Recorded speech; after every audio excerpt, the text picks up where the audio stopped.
For almost 100 years, no one could read Egyptian. No one. So when Joseph Smith said he translated ancient Egyptian papyri into what became the Book of Abraham, nobody could check him. Then in the 1960s, the papyri were rediscovered, and suddenly, Egyptologists could read them.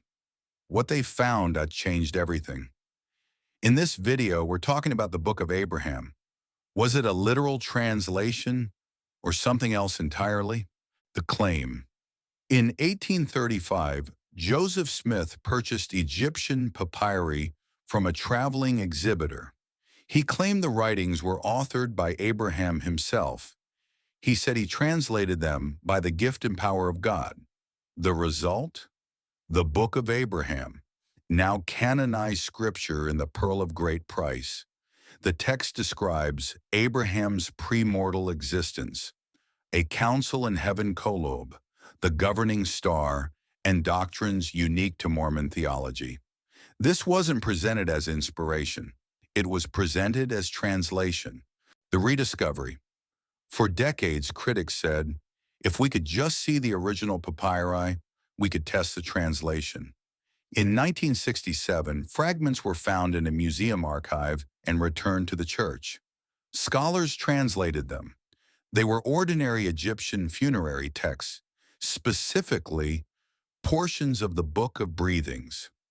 Not written by Abraham, not about Abraham, not even close to the time of Abraham. The papyri date to about 200 BC. Abraham would have lived around 2000 BC. That's a 1,800-year gap. So how does the church respond? In its official Gospel Topics essay, it acknowledges the surviving papyri do not match the Book of Abraham text. Possible explanations offered. The papyri we have are only fragments. The real source was on missing scroll portions. Or the text came by revelation, not literal translation. But that raises a serious question. If it wasn't a literal translation, why did Joseph produce an Egyptian grammar document? Why did he match specific Egyptian characters to specific English paragraphs? That looks like translation work, not abstract revelation. Here's why this matters. The Book of Abraham introduces major doctrines, exaltation, premortal spirits, the plurality of gods. Kolob, which is a star or planet described in the Book of Abraham, a sacred text of the Church of Jesus Christ of Latter-day Saints, as the celestial body nearest to the throne of God.